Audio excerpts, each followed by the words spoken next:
We are coming to the heart of the week, the moment we were always looking for. In person, we have a conference day where we gather friends from all around our ecosystem. And this year, we are doing it online. And we were focusing on something that we all call for participation and influence. So this moment, we are looking for making it possible by setting a strong knowledge on what's happening in the regions, how the sectors of transport are going towards the climate commitment. Today morning, we learned from the Asia perspective on NDCs, and we learned the pathway of tracks to go carbon neutral. And this is the moment to write our message and to do our message for the COP 2029 next Monday, writing for a future of transport and climate action. So for that, we have a very special guest today, and I would like to introduce Mr. Hegazy. Mr. Hegazy is a transport lead with the Climate Champions team, working towards an equitable decarbonization of transport, working aligned with the real economy, business, financial society with the Paris Agreement. Founder and director of Transport for Cairo, provides strategies, advisory, consultancy, services, data, tech, and research to improve urban mobility in emerging cities. Successfully led the implementation of more than 60 projects in 10 countries in Africa, with 10 years of experience in project leadership and focusing data collection, data aggregation, data science, and urban computing to transform ideas into practice. I love that. Practice coming from good ideas, and this is why we are opening the floor. He has born in Cairo, Egypt, and have law degrees in economy from the American University in Cairo and governing in large metropolis from science in Paris, receiving training at the Center of Sustainable Urban Development, Columbia University, New York, and currently based in Cairo. Before I forget, this session is to be translated into Spanish and French. Cette session sera traduite en français. So, veuillez, s'il vous plaît, choisir vos langues. Esta sesión va a ser interpretada al español. Por favor, elijan su lenguaje de preferencia para que nos puedan acompañar. And with that in mind, welcome, Mr. Hegazy. The floor is yours. Thank you very much, Andrea. I am very honored to be able to join you today, and I'm very grateful to Transport and Climate Change Week and the organizing team from GIZ to have invited me. And if it's okay, I'm going to share my screen. Can you confirm that you can hear me well and see my screen? Fantastic. So my name is Mohamed Hegazy. Today I'm representing the Climate Champions team. And I wanted to talk a little bit about the road transport and the wider transport sector, traveling from A to B with zero emissions, how that is going to come, and how the COP process is trying to drive systems transformation.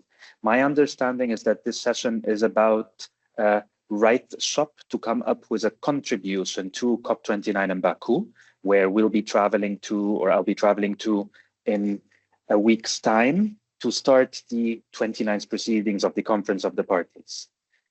First, quick introduction. Hegazy is the name. Thank you very much for giving the detailed description of my biography. Today, I'm representing the Climate Champions team here, and I am going to explain a little bit who the team that I'm representing is. The Marrakesh Partnership, which is the structure that is behind it, the Race to Zero, which is one of our flagship campaigns, 2030 Climate Solutions, the explanation of the targets where we want to go, the COP28 Action Agenda, or what we have been doing over the last year leading up to COP29. So for you to kind of get a feeling of the recommendations that you ask, where they're feeding from, and how the recipients of these recommendations are going to be taking them.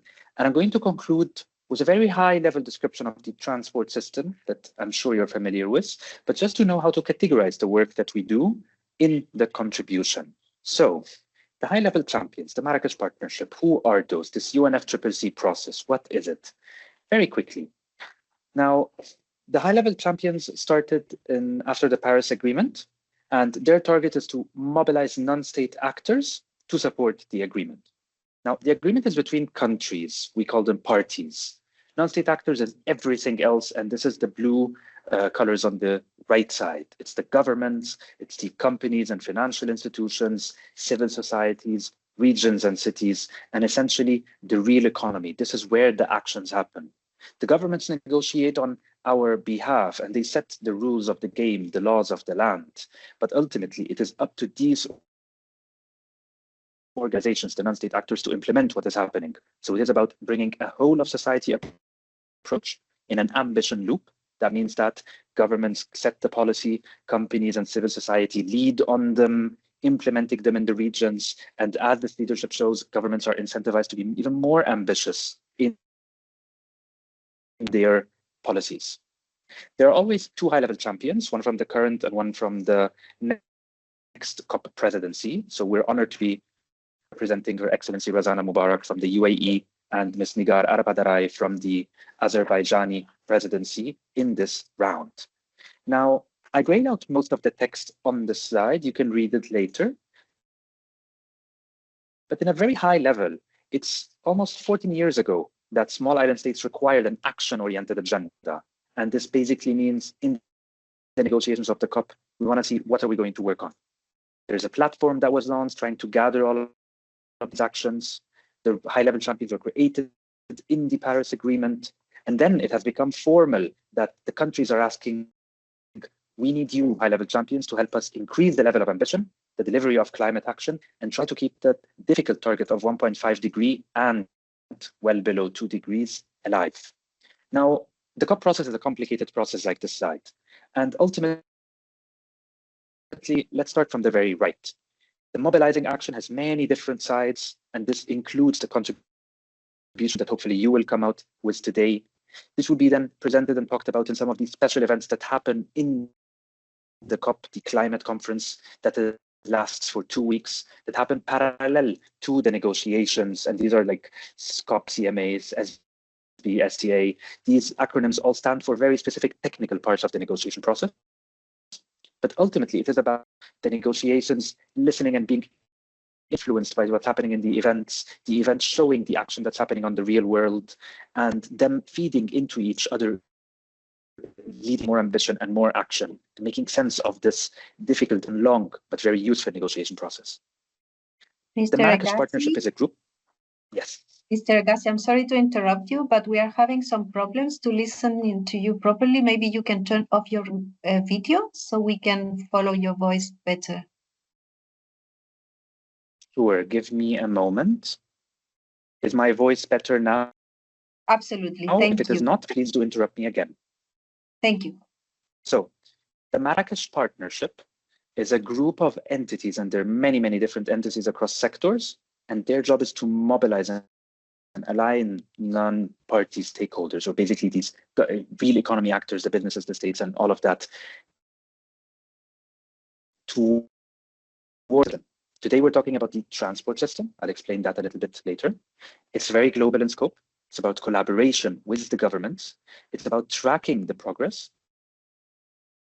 and building a shared narrative. Mr. Hegazy, and we we do this you again.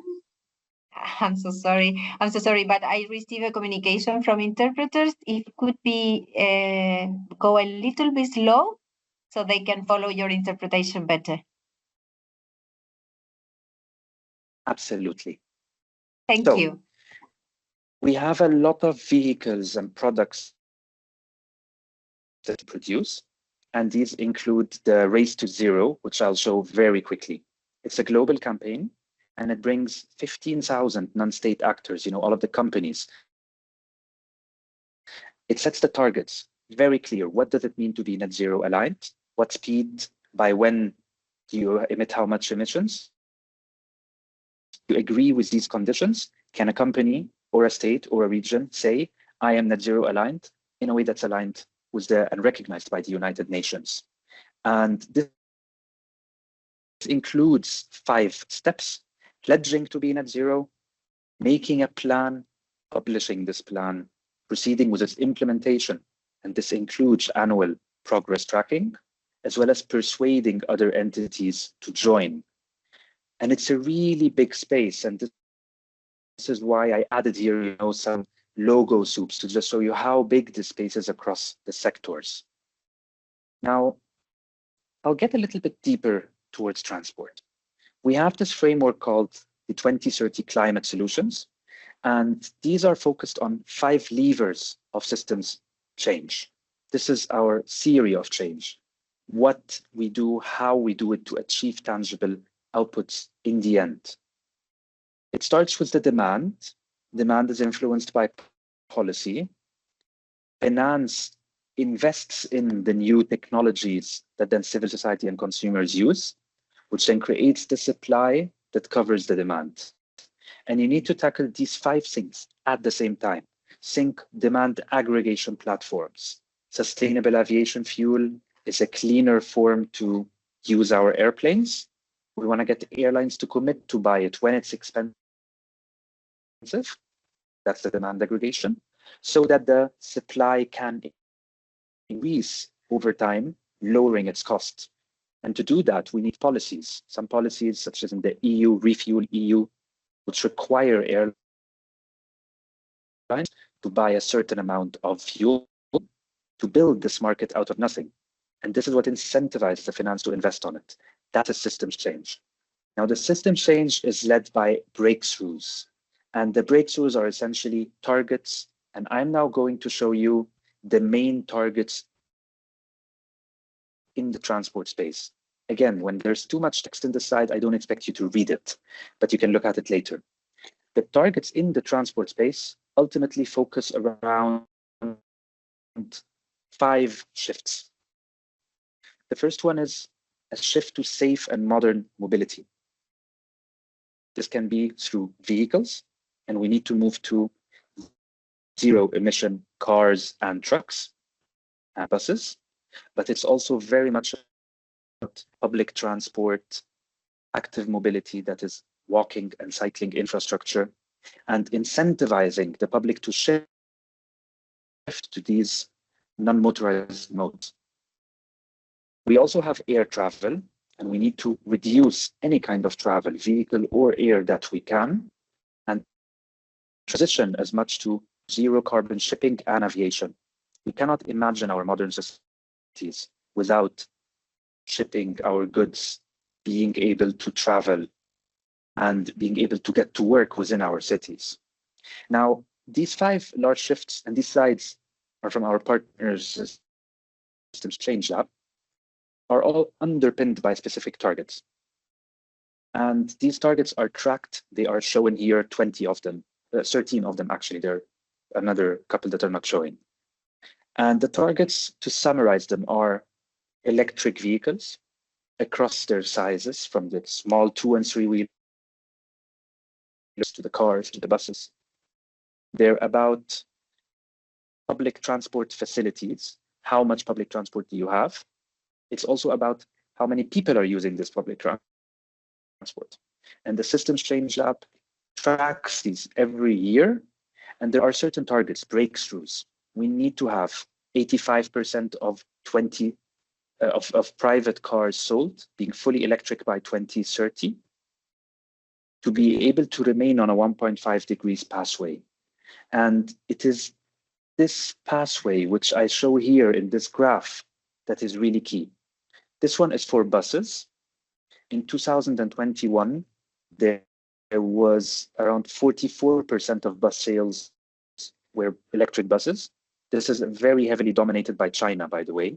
It got lower then, but it's slowly increasing again.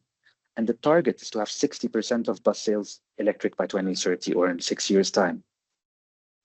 If they are using this S-curve, we arrive at a typical 10 to 12 years. So by 2060, you wouldn't have any more internal combustion buses. And you would then have a net zero bus system. And now you can replicate this across all sectors. Zero carbon shipping and aviation. And it's the same S-curve in sustainable aviation fuel, in low carbon emission fuels, etc. Now, I explained the sector. I explained the presence of breakthrough targets that are Paris-aligned. The final one I want to talk about is the shift to public and non-motorized transport. And this is the avoid, shift, improve element. Most of the current targets are improved targets. And part of what the high-level champions supported this year towards Baku is the launch of a new breakthrough, avoid and shift breakthrough, doubling the share of fossil fuel-free transport by 2030.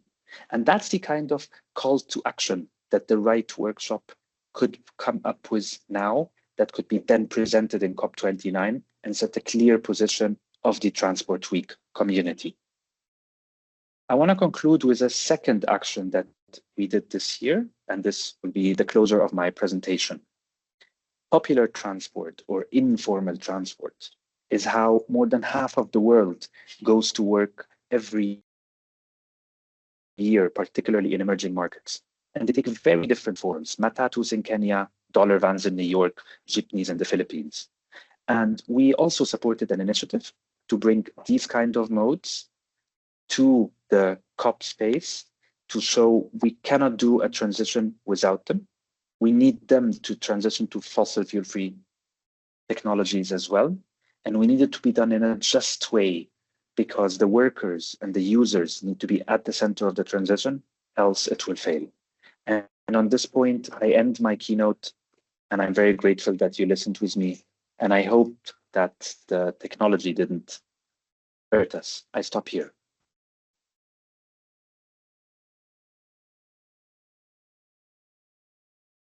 Thank you, Mr. Hegazy. I was wondering if you will be open for questions, and then if you have the time, maybe we can open the floor. So does anyone has a question, a comment, maybe a challenge to exchange? So I open the floor now for questions. Let's take the opportunity of having this very special guest, champion, with us today. So from my side, at least, oh, there you are. We have a question, Rabea, s'il vous plaît. Yeah, so thanks again for your keynote. And I was wondering, could you tell us a little bit more about the Avoid Shift Breakthrough and who you're planning to endorse it this year? Is it for mainly private sector and civil society this year, or is it targeted at governments to endorse? Would be great if you could share a little bit more. Absolutely. Now, the most important thing about the Climate Champions team that I represented is we work through our partners, through our delivery partners. And the key partners behind the Avoid and Shift Breakthrough are SlowCat, who launched last year at COP28 the Doubling Fossil Fuel-Free Transportation Call to Action, which is a key component. And this call to action is the one that is endorsed by multiple governments and non-party stakeholders, companies, states, regions, you name it. And they are the ones that are lead on the endorsement part. So by adding the breakthrough, it is merely formulating what the transport community through its various entities have been calling for years, and making it very clear that this is a key component of the transition and a key breakthrough target that we need to channel all of society approach to champion. So we are merely rephrasing and elevating the work of our partners. And part of this elevation also is, I want to recognize that there are 4 nationally determined contribution templates. These are suggestions for governments. How do you write your climate plans to be Paris aligned and progressive and at the cutting edge of what a climate plan can be in these times? And they come from the public transport, the rail association, the popular transport community, and the active mobility community. And we support their dissemination, and these are going to be championed by a country this year. And that's really the mechanical implementation, of this breakthrough into specific ways for governments to be able to include it in their national plans. And then you get real life change at the ground. I hope that answers your question, Rabea. Yes, thank you so much. Yeah, I like to follow a little bit on the proposal that you have when you call it like the real economy, business, finance, and civil society. And maybe you have a couple of challenges of trying to connect those three sectors that are very relevant to the sustainability of the climate achievement.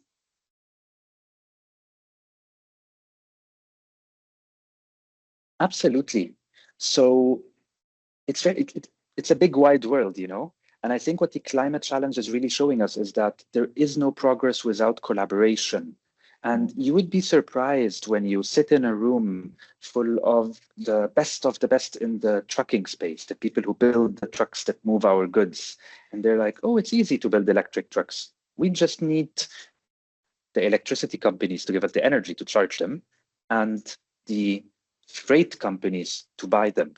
Okay, they're more expensive now. So you do a demand aggregation initiative. And that's some of the big work that's happening behind the scenes, that's aggregated and shown at the COP. And then over the next year, progress happens in the real world, and then it's just presented at the COP. And this is really important to understand, that the COP is the space for the formal negotiations of the governments and the milestone for everybody else to show what they're working on, learn from the best, and go back to the next year to try to keep up.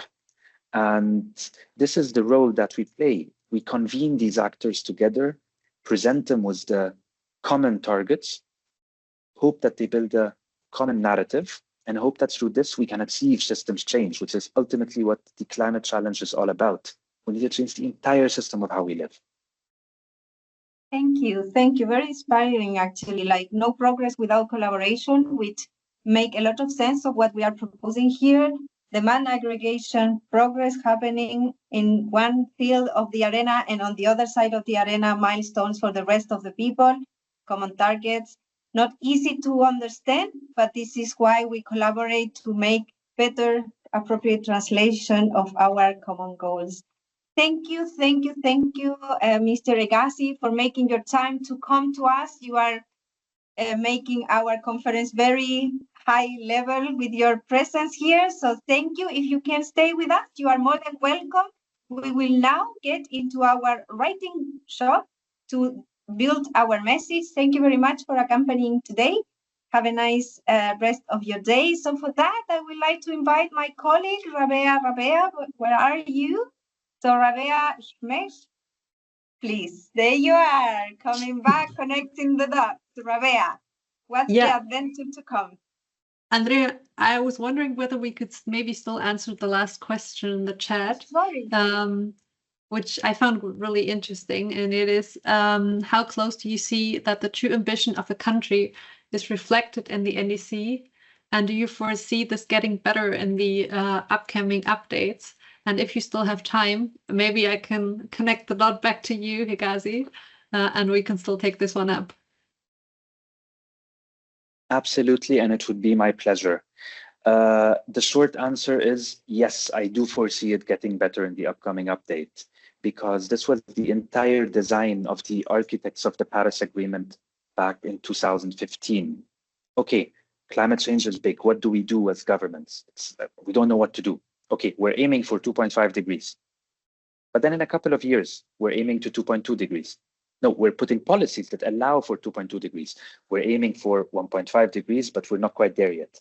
And this NDC process is about investing in the technology change, investing in the societal uptake of these new technologies until you can get your actual policies and projects to be in line with 1.5 degrees. And we've seen a big improvement from the second round of NDCs to the first round of NDCs. And the third round are due by February 2025, and they will be coming over the next year and will be discussed and assessed by COP30 in Brazil. And the reality is that often countries are doing a little bit more than what is reflected in their NDCs, which are drafted by the Ministry of Environment. But you have so much action all over the place. If you look at the state of California in the United States, it has really progressive policies that are more progressive than what's at the federal level. shaping what's happening at the federal level of the United States. And this is pushing forward the US in all scenarios. And this is the leadership of the subnationals, the regions and the states. And one of the big things about this year and last year's COP is to get these kind of commitments from the subnationals, the cities, reflected in the NDCs. And that's why they will keep on getting better. So the short answer, yes, I foresee the NDCs getting better in the future. Thank you. Thank you. Thank you. And thank you for this positive perspective of a more ambitious future. And now you are invited to choose a company, hopefully. And maybe some people will put more things in the chat. You have prepared the ground for our discussion. And I will ask my colleague to accompany me while we will be sharing the voices of the regional perspective. I will say why we do this: to build peer learning. Who are the protagonists of our goals?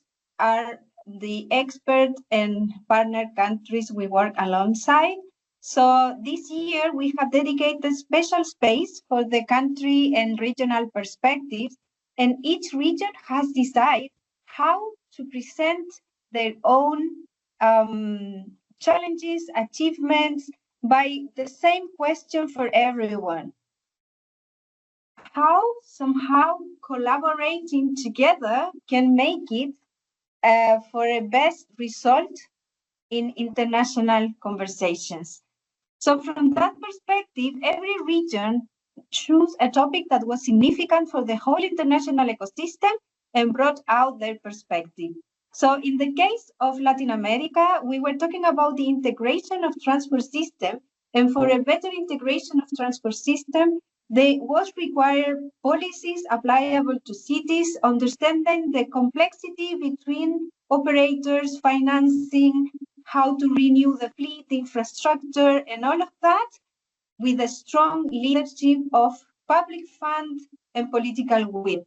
There are diversity of challenges in Latin America, but what was very visible from their perspective is that conversation between them is helping them to follow by example, and they are moving to the future, learning from each other. One day it was Curitiba, then it was Colombia, today it's happening in Santiago de Chile, and this is how it's moving and the momentum is gaining for public transport electrification in Latin America. When we came to Africa, it was all about not reinventing the wheel, building up above experiences and coming from policy to action through cities. Security, enabling the active mobility, and also taking the opportunity that the majority of African countries already use sustainable transport mode by prioritizing active and human mobility over the rest. So there is an opportunity to advance while electrified, but at the same time, as Mr. Hegazy just said, there is a lot of informal transport that needs to come to the same line, and it's important to work alongside informal solutions because it's not only about informality, it's about complementing the general transport system in order to build up what is still not reached by the formal massive transportation. We had a nice walk through the Balkans, and we understood the importance of putting people in the center when it comes to owning the public space. And with cases in each city on the Balkans represented in the conference, they show us how collaborating with the educational system and also with public use, for example, the film festival in Sarajevo, they are outreaching the impact of urban mobility, building the society to prefer the active mode and raising the quality of the space. When it came to Asia, they took the flag of the day of today, NDC commitment, climate commitment. Some say the future will be decided in Asia, so that's why they choose to raise the flag of NDC, better ambition and commitment, and through that, they showcase how zero emission zoning is gaining momentum in Asia and how the cities are improving and covering the whole ecosystem of transport by providing not only electromobility in massive transportation for people, but also addressing the topics of freight, cargo, and the ecosystem of intercities transportation in order to also achieve the climate commitment, having strong tracking on their emissions and clear long-term strategies. So that was from our regional perspective. We came from public transport integration, not inventing the wheel, coming from policy to action in cities, tailor-made measures, people in the center in the Western Balkans, giving back the city to people, and targeting our NDC in Asia. Those were the voices raised by the people from our regions, and we are very thankful for those insights and very deep experiences shared during the week. So I think with that on the table, my dear colleague Rabea Speck should be ready to introduce us to the writing shop. Thanks a lot, Andrea. And actually, I think it was fitting quite well what we heard from Hegazy earlier and what you just told us about the regions, that it's about aggregating voices and making people heard. And that's also what this joint message is about, that we're about to write. It consists of different parts. And one is the part that we're going to write in the very near future in about 5 minutes. And another part is the result of each and every session that took place throughout this Transport and Climate Change Week 2024. And I would like to clarify, like before we get to actually writing it, some key questions. And maybe starting it is, who's actually writing this message and who do we send it to? What are the parts that we're going to work on about? And why have we been collecting these key messages at the end of every session throughout the week? Starting with the we understand that this is a message that we as individuals who understand ourselves as part of the transport community or the transport and climate change community are contributing to. And we, that might be activists, professionals, policymakers, decision makers, advocates, enthusiasts, or just interested parties. So a very diverse group. And that's also what this message is about, to bringing these voices to the table. And then who do we send it to? We're 1 week ahead of COP, or now not even that. It starts on Monday. So just 1 weekend ahead of COP. And we think that the people who travel to COP29 next week to take decisions about climate change are only seldomly aware of the challenges and opportunities that characterize our sector. And what led us to doing this message was the conviction that there's a lot of knowledge that is held by this community and by the people who decide about and implement policies on the ground that are actually supposed to fulfill the targets of the Paris Agreement. So our aim is to connect all of yours and our knowledge from the transport community to decision makers at COP29. And we will then publish this message on next Monday and further promote it on the Transport Day at COP, which will be the 20th of November. So no need for like institutional endorsement. We want your voice as an individual. And that's what we're going to do in the next couple of minutes. We will go into 4 breakout rooms. These will be led by Daniel, Andrea, and Anne-Sophie. Maybe you can turn your cameras on. And you will be randomly assigned, so it's going to be a big surprise which group you're going to join. And then we will have some time to work on the messages or on the guiding principles of this message. Maybe this rings a bell. We've heard about guiding principles already on Monday, and we had fantastic 65 contributions from all of those who have joined in on Monday on which principles should guide the transport transformation. And these 65 principles have then been clustered and we've identified 4 key topics, which are today's topics for the 4 breakout rooms. So this comes from a community approach gathered on Monday, is now given back to you as a community or to us, and we come up with 1 or 2 phrases on each of these topics, and then come back to the plenary to make this a message that is really from us and towards COP29 starting next Monday. And if there's anybody who urgently needs translation for French or Spanish, please give a thumbs up to Karina's message in the chat, and then you will remain in the main room. That would be rather urgent to do if you need that. If not, oh, and thank you very much, Hegazy, if you're still with us. If not, wishing you a very nice afternoon.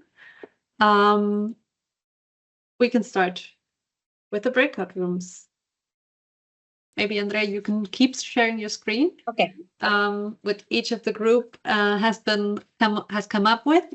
Of course, this is preliminary, and we will do some editing to tie it all together in a language that works for the message. But it's for sure your input, your voice that is in there. Maybe I can rudely start with myself.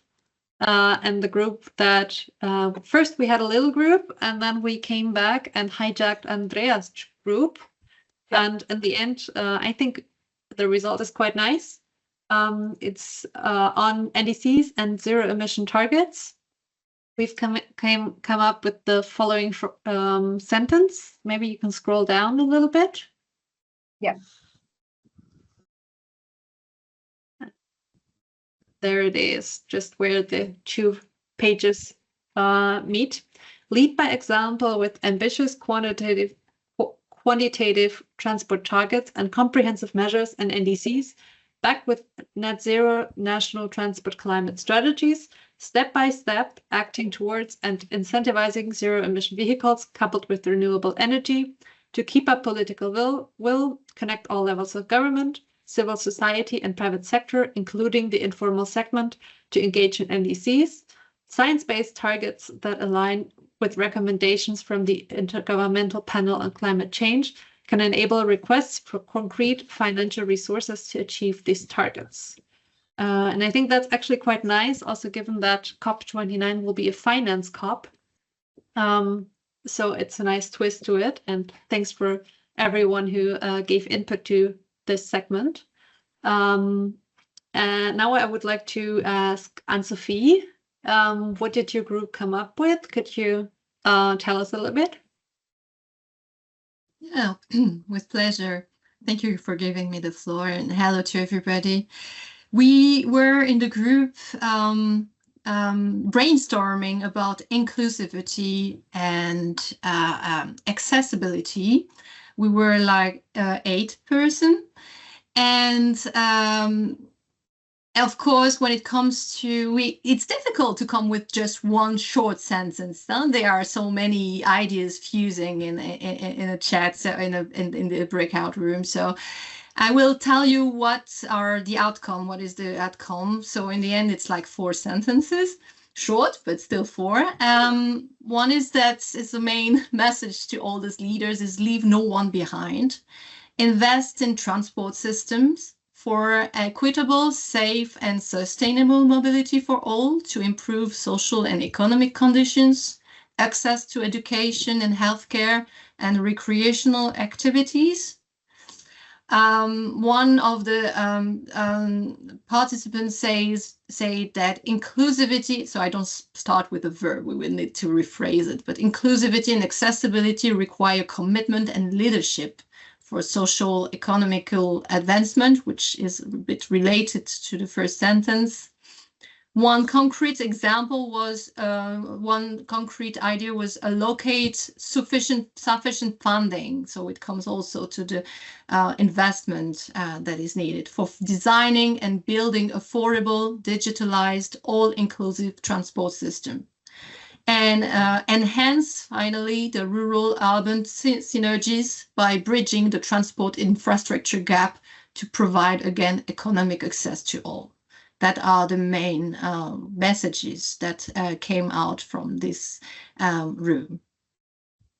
Thank you. Nice. Thanks a lot for sharing, and also thank you to everyone who provided input here. Ayla, yeah, sure. Speak up.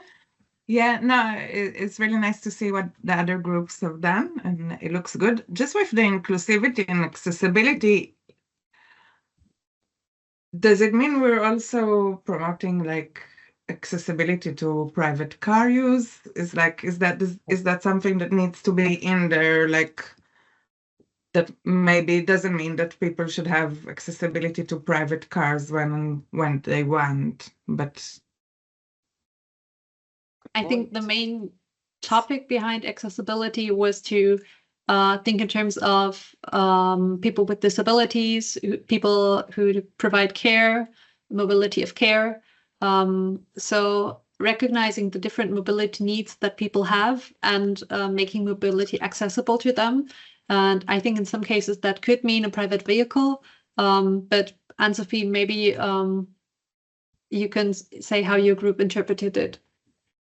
No, exactly what you said. More about talking about the vulnerable communities, the people in rural areas, facilitating this access, elderlies, people with disabilities that could have access. That's the principle of accessibility that they had in mind, rather than thinking of a private car. Yeah. And I think that's definitely great feedback to know that we need to put some more of definition work in that into that little paragraph. So thanks for speaking up, and we'll put that on our notebook. Handing over to Danya, what did your group come up with?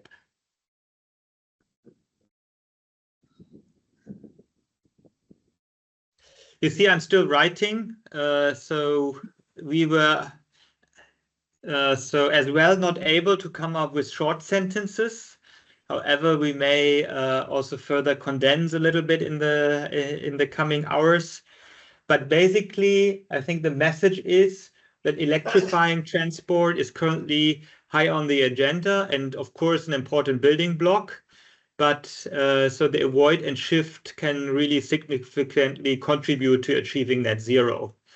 And I think this also connects very well to the message of Hegazy with a call to action that could be maybe referred to here.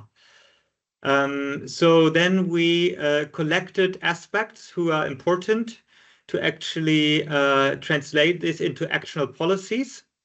And so one is the land use and spatial planning in order to create more mixed use urban developments and avoid unnecessary travel.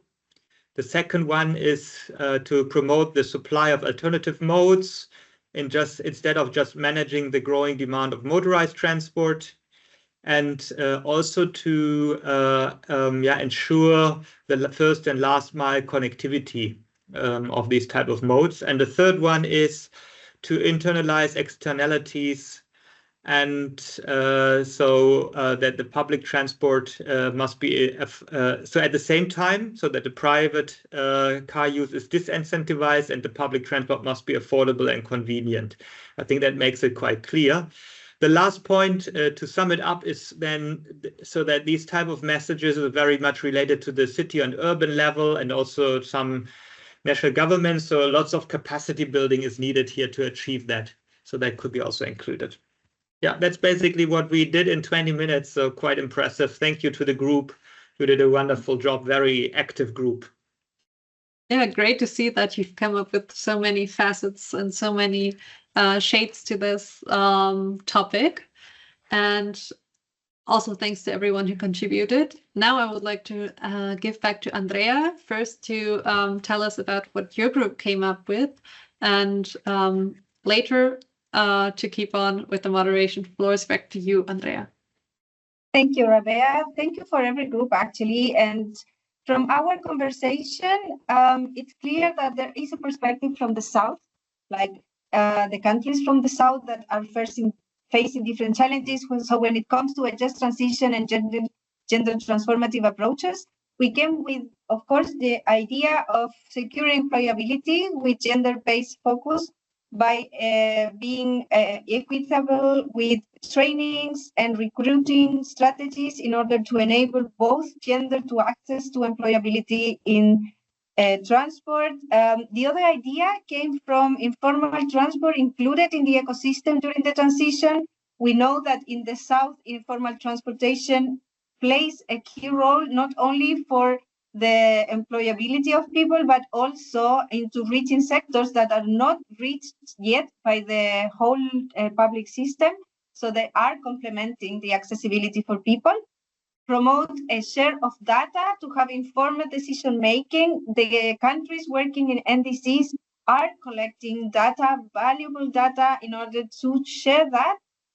It can be done for aviation, as we heard yesterday, for trucks, and also when it comes to gender and active mobility, to understand how the system works and then tailor-made decision-making, and then empowering people to understand how the change can be steered by them, by raising awareness, fostering a deeper understanding among users about the environment, social and economic benefits of their consumption choices regarding transport as well. So broader ecosystem of opinions in how to make just transition and transformative approach gender sensitive. So thank you also for the group discussion we had. Was very important to see how things come differently from different parts of the world. So yes, this will be our message. The message will be, of course, across his pathway of edition and standardized writing, and it will be shared next week. So once it's there, you are welcome to retweet, reshare, post on X, in LinkedIn, your social media, take your platforms and make use of them to share the message. This is our message as people involved in the global community of transport lovers, transporteurs, transport leaders, transport steerer. One said in a conference this week, transport is a sector where all things they knew a lot about because we all moved from one point to the other during our daily lives. So let's make the social medias know what we think about it. And with that, I think I might be calling for my colleague, Marvin. Great. So Marvin is here because we are not alone on this, and we are happy to not. So this week also happened the World Urban Forum, and we had a connection with the booth on Tuesday. And prior our transport week, it happened a very important meeting in writing this Hamburg Carta on sustainable mobility. And for that, I have my colleague Marvin Stolz, who is an e-mobility and sustainable mobility expert supporting the Transformative Urban Mobility Initiative, TOMI, previously worked for the KfW Development Bank in renewable energy and urban transport. Marvin studied administration and holds a master's degree in risk assessment and sustainable management. So good afternoon, Marvin. Let us know why this Carta is important and what are the key elements of this Carta to use it as an example, and maybe why not one day in Transport Week we build ourselves a Carta. Marvin, please. Excellent. Thank you so much, Andrea, for having me to quickly introduce the Hamburg Charter for Inclusive and Just Mobility, which was, as you said, launched last month in Hamburg at the first Hamburg Sustainability Conference. And I will briefly just present some slides. I hope you can see them already. Is that correct? I can see them, yes. Okay, excellent. So first question you ask, of course, what is the Hamburg Charter for Inclusive and Just Mobility about? In short, I would say it's a reference document for the just mobility transition, for the inclusive mobility transition, and I will go into the principles it entails in a second. This charter has been developed or co-developed jointly by the TUMI, the 11 TUMI partners, initiated by BMZ and other international organizations working in transport. And I think one key element is that it does not only look at decarbonization. Daniel mentioned it before as well, because this is already highly prominent on the international agenda and discussions. But it really puts a people-centered approach to sustainable mobility at the core of the mobility transition. So let's briefly dive in what the Hamburg Charter entails. Basically, it is structured in a simple and straightforward way. It's also a short document, I think 6 pages long, and it entails 8 principles for equitable mobility, which of course addresses climate change, but also the social dimension of inequalities, economic disparities, and it gives with those principles guidance on how to promote fairness, how to promote safety and green jobs while transforming the transport sector towards a more decarbonized one. Basically, those are the topics you can see here. I won't go into detail now. We have inclusivity as a topic, dignified jobs I mentioned already, of course, climate-friendly mobility businesses and industries, then adaptation, climate resilience, infrastructure, of course, is important as well, and highlighting also the inclusion of popular transport, which previously was often neglected in the discussions, and of course e-mobility plays a key role, and also data and transparency and planning. So who signed this charter in Hamburg now last month on 8th of October? You can see the signatories here, spearheaded by the Federal Ministry for Economic Cooperation and Development, BMZ. Niels Annen, representing BMZ as Parliamentary State Secretary, signed, and us in Hamburg. The Senator of Hamburg also signed. Ms. Hofen from GIZ Perspective signed this charter.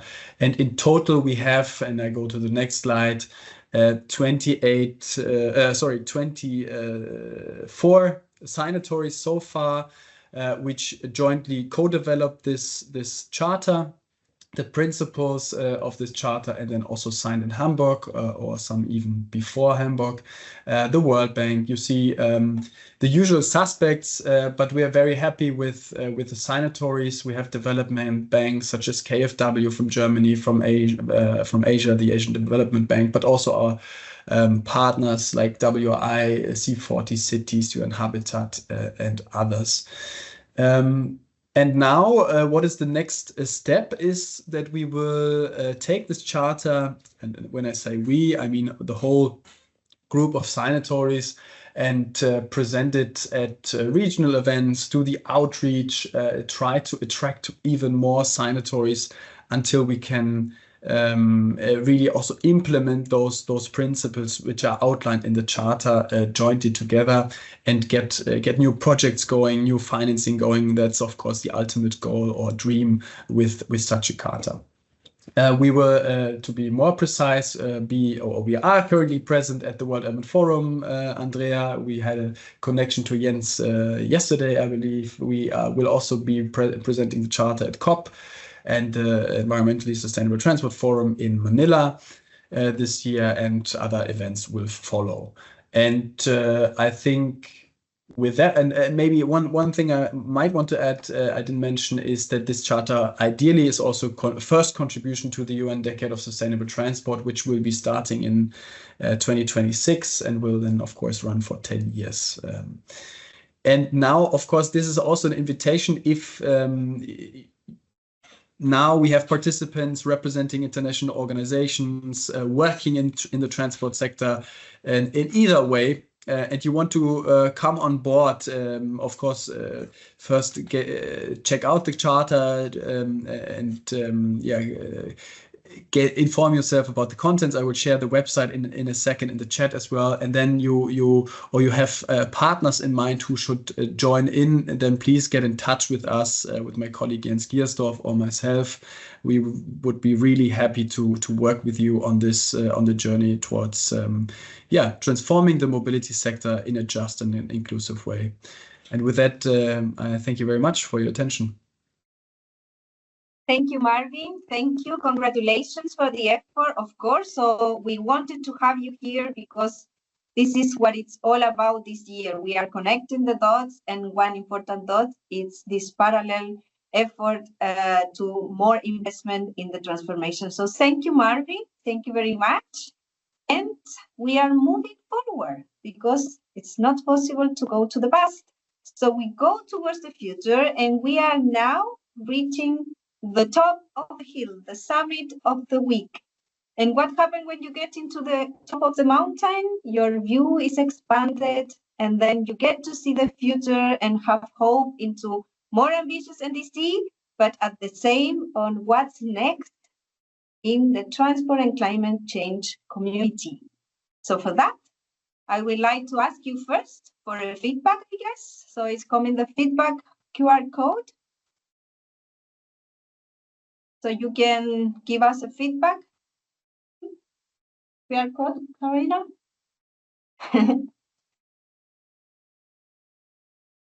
Okay, so I think they might be fixing something. So we want you to give us a feedback and also let you know that in a half of hour, we are getting into the next session also related to the NDCs, where we will be learning how to make more ambitious commitment and targets from the transport sector. So you are warm welcome to stay and take the moment to have a break, make a little walk, make you a new tea or a lemonade wherever you are in the world, and come back to us. We will be starting at, I'm a little lost with the timing now. We will be starting at 3:30. Yes, this is the time. And there you are, QR code, and we'll be back in 3:30, half of hour more. Give us a feedback and come back. We are here, and we will be talking about how to make more ambitious targets from the transport sector in our NDCs. So this is what's coming next. See you in a moment. Looking forward to see you again. Bye.